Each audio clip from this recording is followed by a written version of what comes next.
On va maintenant accueillir Barbet Schroeder, l'immense Barbet Schroeder qui a presque 50 ans de carrière, 19 films. Il a été récompensé d'un César, nommé aux Oscars. Il est à l'honneur du centre Georges Pompidou et il sort un tout nouveau documentaire. On va en parler car vous avez beaucoup de choses à échanger avec lui. C'est pourquoi nous avons eu la drôle d'idée de vous marier. C'est signé Bruno Donnet. Avez-vous la plus petite idée de ce qui peut bien rapprocher Virginie Despentes de Barbet Schroeder? Ah, c'est un peu vaste quand même, je veux bien réfléchir, mais pas mal de choses, je pense, non? Eh ben oui, pas mal de choses en effet, à commencer par un homme, Charles Bukowski. Car c'est effectivement en lisant Bukowski que Virginie Despentes a eu la révélation et qu'elle a décidé de se mettre à écrire. Ah, vous aimez bien des gens qui sont complètement amoraux, qui n'ont plus rien de ce qui fait la civilisation d'aujourd'hui? Qui sont complètement en décalage, ouais, complètement à côté. Seulement voilà si de cet incroyable écrivain américain, Virginie Despentes connaît parfaitement l'œuvre et quelques-unes des apostrophes qu'il s'est offertes à la télévision. Bukowski, shut up. Bukowski, je vais te foutre mon poing dans la gueule.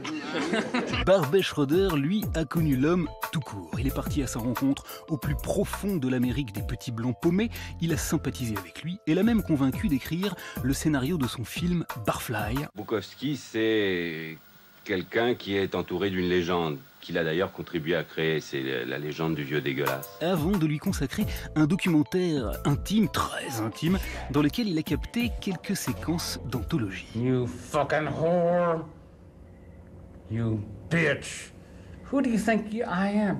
Just, I'm gonna do this, live with other people. You fucking shit, cunt. Ok, j'arrête la caméra. Gloops. Audacieux, déterminé, Barbet Schroeder fut un cinéaste précoce, élevé à la Nouvelle Vague, au cinéma de Jean-Luc Godard, dont il fut l'assistant, ou à celui d'Éric Rohmer, qu'il utilisa dans un rôle de jeune premier. Ça vous gêne que je vous accompagne à bout de chemin? Mais il fut aussi l'un des plus jeunes producteurs du cinéma français, en créant à seulement 22 ans sa propre société de production. Bien sûr, le court-métrage n'est pas rentable, mais rien n'est rentable si on s'y met pas vraiment. Amateur de musique comme Virginie Despentes, qui n'écrit jamais dans le silence, Barbet Schroeder a réussi à la toute fin des années 60 un autre coup génial. Il est parvenu à convaincre les Pink Floyd de créer la bande originale de ses deux premiers longs métrages. 2, 3, 4. Et ils sont même venus enregistrer à Paris, tout spécialement pour lui. Ce qui m'intéresse chez les Pink Floyd, c'est que leur musique est très spatiale.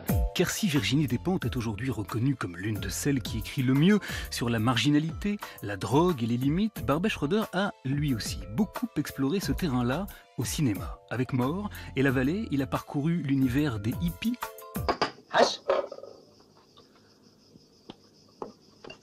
Avant d'arpenter les méandres de la sexualité et de ses déviances. Son baise-moi à lui s'intitule Maîtresse. Il y est beaucoup question de sadomasochisme. Il y avait des tas de choses qui étaient vraies sur le plan sexuel et qui étaient très dérangeantes et même qui risquaient de faire un coup d'état sur le film.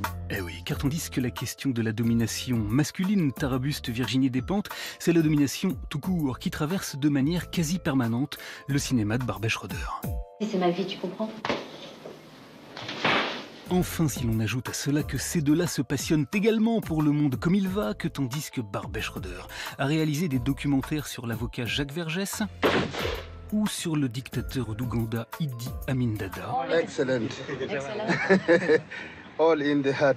Virginie Despentes s'interroge très régulièrement sur le travail des médias ou sur la tectonique politique. Et notre lame des Landes, on s'en occupera pas, ce sera Marine. Et quand on arrête avec Marine, c'est un peu Zemmour, un peu Finkielkraut. Et vous comprendrez aisément pourquoi il nous a semblé plus qu'urgent de les faire se rapprocher. C'est un peu de grosse partouze tout ça, hein, mais mental. C'est très bien, c'est très bien.